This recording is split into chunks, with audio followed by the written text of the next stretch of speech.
Top five, top five, top five. Topical back with another video. I'm Strange Wang, and beside me is everybody's favorite premature baby. It's Nate. I'm like 6'4". Anyways, today in honor of Licorice Pizza, which I've heard is probably going to be the best movie of the year. A lot of people are saying right now. We're doing top 5 coming-of-age movies, and he's going to tell you how we do that, how we do our list, and about our social media. If you scroll down to the description box below, pop it open, you'll find links to our social media accounts. So go and give us a follow on those. You also find links to our Patreon and our coffee account. So if you would like to help our channel grow, we would appreciate that because we need extra funds to do that. If you don't know how we do our top 5s, he's going to start with his 5 and 4. I'll give my 5 and 4, 3, 2, 3, 2, then we trade off number 1s. And we also have something called the Zemeckis rule, which just means if we both have the same movie on our list, but one person has it 2 spots or higher, we'll just talk about it once on theirs.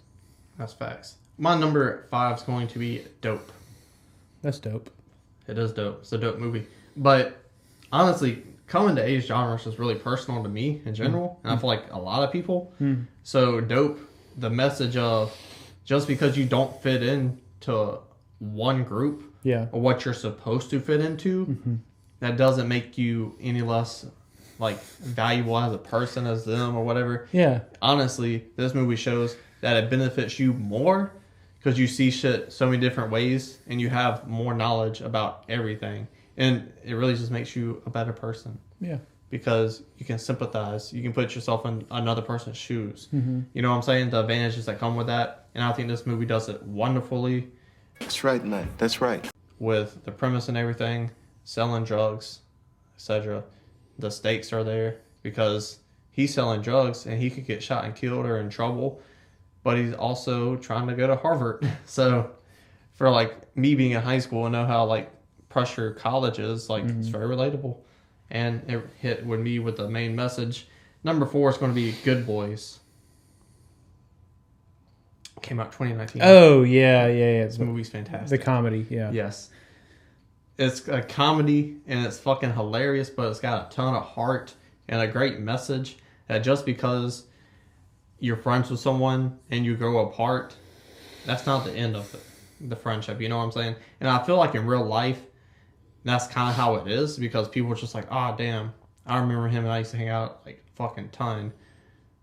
And that's it. It's just like, oh, you just say a memory and that's it. This movie makes you want to call up your best friend from middle school and be like, how's life? Let's hang out soon. You know what I'm saying? Because they grow apart and they become the person, like, they don't hold each other back. You know, like, they go and they blossom and everything, but they're still friends at the end of the day. And they have a bond that can't be broken. That's different from the other friendships that make them special. And they're still the fucking being bad boys. You know what I'm saying? But for a movie to be so raunchy and so funny, but still have a message that like hits, and it's like, damn. I have a bunch of friends I wish I was still friends with that we grew apart. So, had to make my list. It's relevant. So my number 5 is going to be Perks of Being a Wallflower, a movie that pops up on a lot of these lists for a lot of different people all over the internet. And because of that, I put off watching it for a very long time because it was just like, oh, wow, Perks of Being a Wallflower popped up on another list. Incredible. And then it just turns out that a lot of times movies that continually pop up on these kind of lists are there for a reason. Makes sense. This one, I liked it way more than I thought I was going to like it. I also didn't know anything about it. So, like, ended up digging the vibe, had really low expectations, and then ended up getting to enjoy what I think is an excellent movie about teenagers who, again, kind of that same theme of like the kids that don't feel like they fit in with everyone else, which is incredibly relatable to me as well, even in adulthood. And yeah, just like them finding each other and then finding, you know, just learning about all the shit that each of them are dealing with and like finding ways to work through it and growing because of it. And like, it does a really good job of telling that type of story, and it does it really honestly.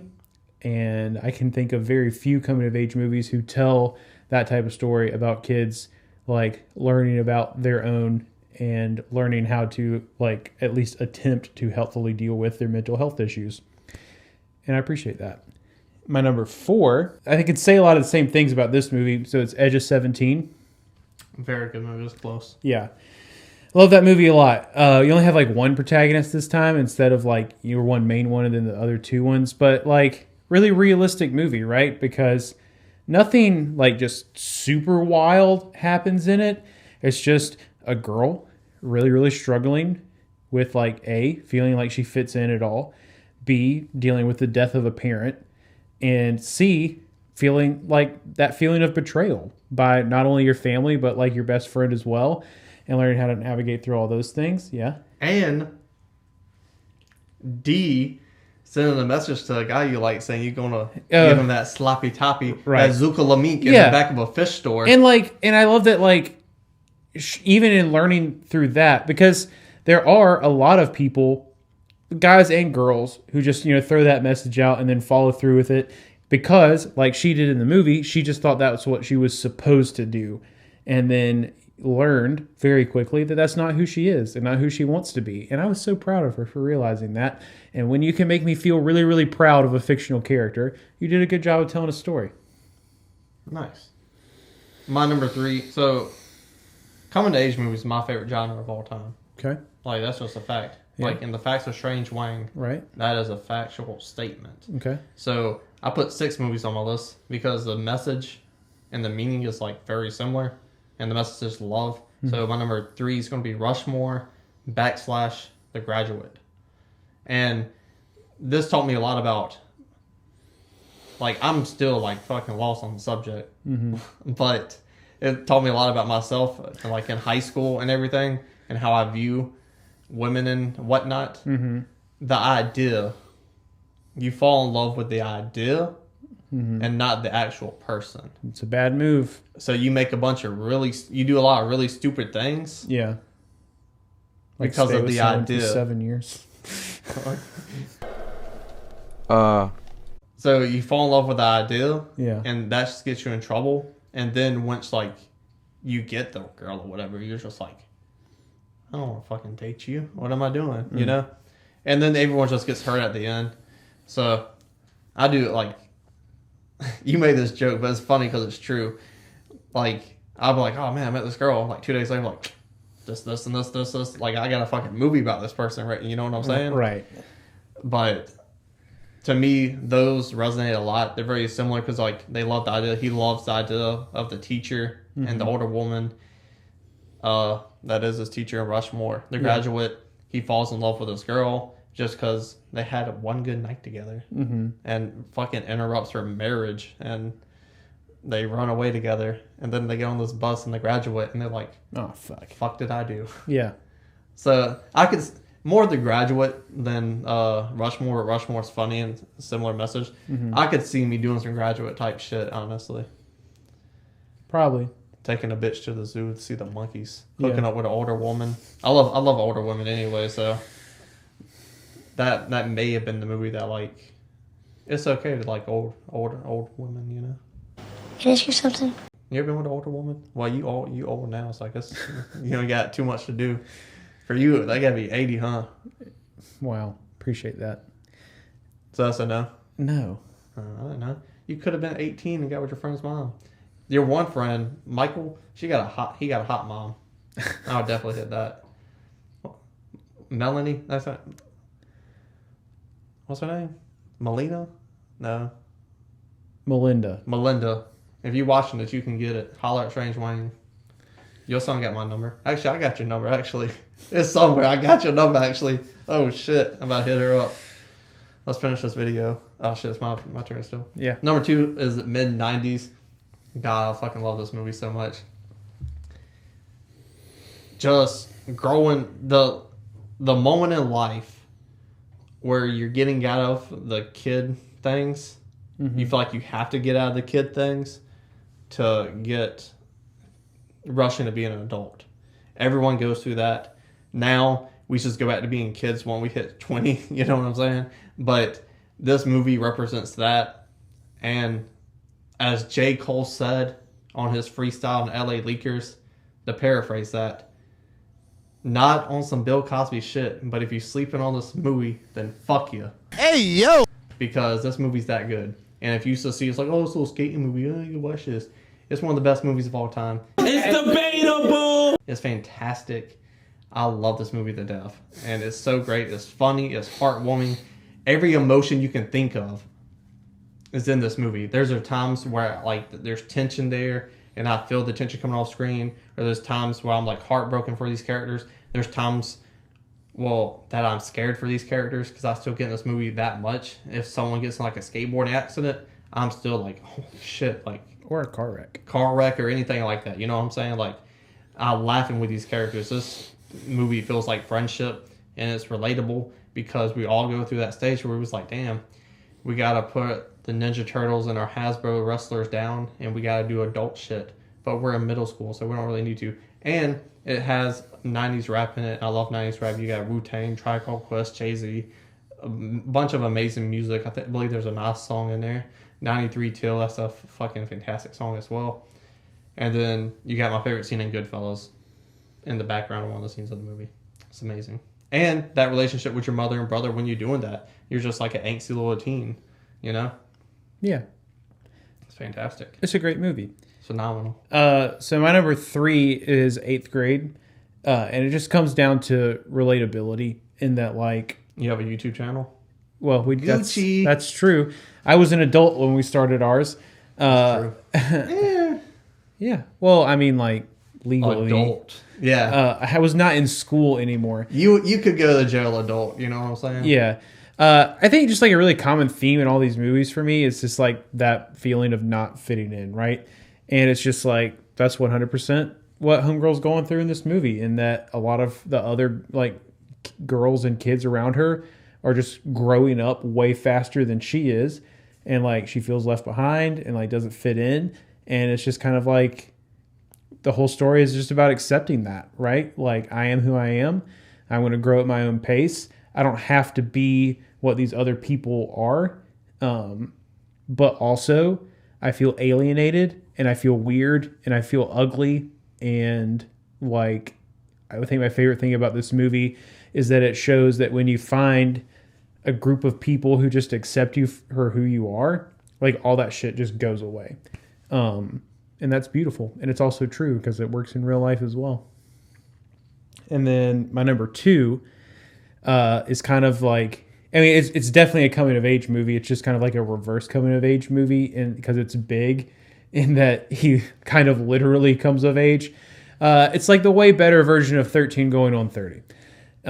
Because Tom Hanks, wow, what a guy. Man, this dude's the GOAT.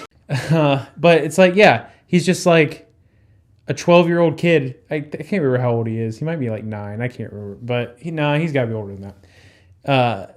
And then he's an adult. And then all of a sudden, all these other adults are around this child in a grown man's body.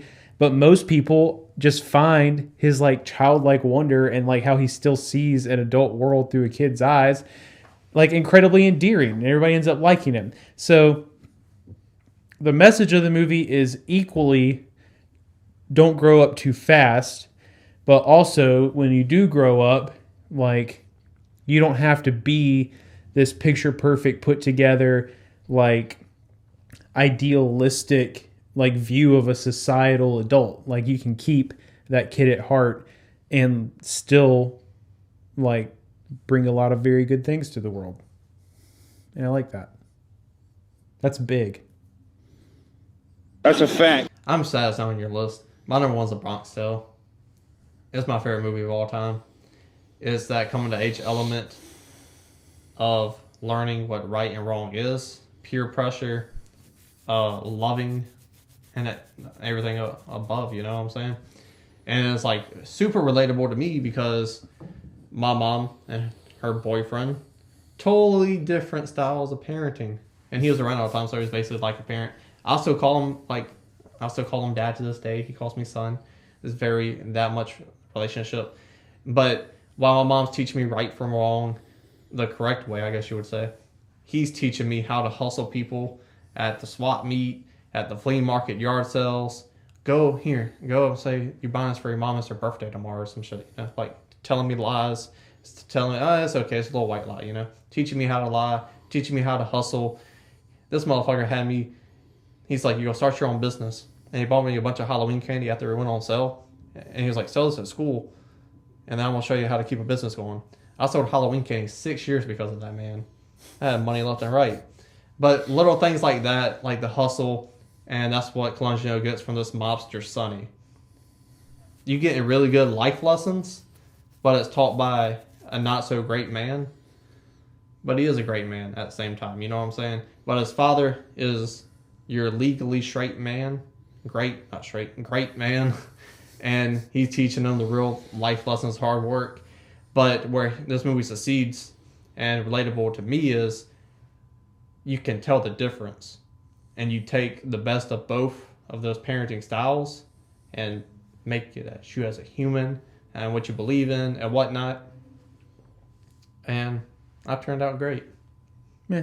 So that's why it's on my list, because it's super fucking relatable. That's fair. And I live in the South. So when I bought a black girl home, it wasn't the most, it was, oh. And he was like, good for you. So, yeah, shouts out to a Bronx Tale.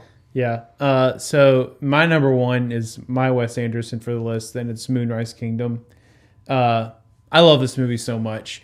And a lot of it is like, it's kind of all the themes that I talked about in all the other movies on my list, except for Big. Like, that's just the one that kind of stands out from my list, are kind of all in this movie. Because you just have these two kids who feel like unloved and uncared for, and they don't fit in with their friend groups, and they don't, well, one of them doesn't have a family, and the other one doesn't fit in with her family because they're not good parents. And they find each other. And it just comes back to that theme of like finding someone who just accepts you for who you are without condition. And I think that's such a beautiful and important thing. And they found that for the first time when they were like 12. And I love that for them. But they also, like, through that end up finding like the love in other places. So like Bruce Willis ends up adopting little homie. It kind of insinuates that her home life gets a little better, but it doesn't tell us for sure. But I just feel like that's such a huge part of like growing up, and something that can really make you a better adult, is that just finding those people in your life that love you and accept you for who you are at an extremely early age. And also learning all these really like early lessons about love. And yeah, you can make arguments about whether or not it was too soon for them to learn about a lot of that stuff, but like their life was really hard and they were what they needed for each other at that specific point in time. And I love that. So, two things. Everyone says, oh, they're too young. They're too young. When every motherfucker was 12 or 11, they were trying to look that shit up anyways. No, I agree. Also, So, the movie, it's like backhanded. I when people don't say that shit. like, I'm not saying like what for sure happened in the movie, because it doesn't say for sure what happened in the movie. So it also really drives me nuts when people are like, oh, they definitely had sex. It's like, you don't fucking know that. Like, you don't. I just don't like it when people are that just like concrete about things. My second thing is He left it open-ended on purpose, and I Yeah, appreciate that. for real. The separate the nematodes from the intelligent. But my second thing is when Bruce Willis goes to drop him off to hang out with her. Yeah. Those are weird play dates. Why? Because what if Bill Murray answers the door? Oh, the guy who fucked my wife, who adopted son, is probably one day going to fuck my daughter. Come on in. But he sneaks it through the window. But like He doesn't drop him off at the door. But sooner or later, you know, I guess. You never know. We don't know. we never know. never- I feel like you they never get know. married. They should get married. I know. Well, that's what I was gonna say next. Is that like, speaking of open ended, like the story just ends there. Like, we don't know what the future holds for them. But I think that's also kind of the point. Yeah. Is that we don't know what the future holds for them, but we know that they like found and learned something important like through each other, and like it just leaves us with that good feeling instead of having to wonder. And I think that's great and excellent storytelling. If you had to have one Wes Anderson sequel, that's the sequel. Because a lot of his movies, it's like, oh, Yeah. a lot of problem with sequels is they're just going to fall back into the same problems, and then they never learn anything, never had growth. But they're probably fucking in their mid-20s now. Yeah. So, like, there's different problems. Yeah. So I feel like if you had to do one, that's one I would want to see. Fantastic Mr. Fox might make a good sequel too, but I think that's the closest. That's the only two that I would say. I love Fantastic Mr. Fox so much. The movie's fantastic. Yeah. Fantastical. But tell us down below in the comment section. We could have easily did top 10. Yeah, with that's ease. true. Ease. You got the greatest of ease. That's right. Tell us your top 5 favorite coming to age movies. Scroll back up, hit the like button, share the video, and subscribe.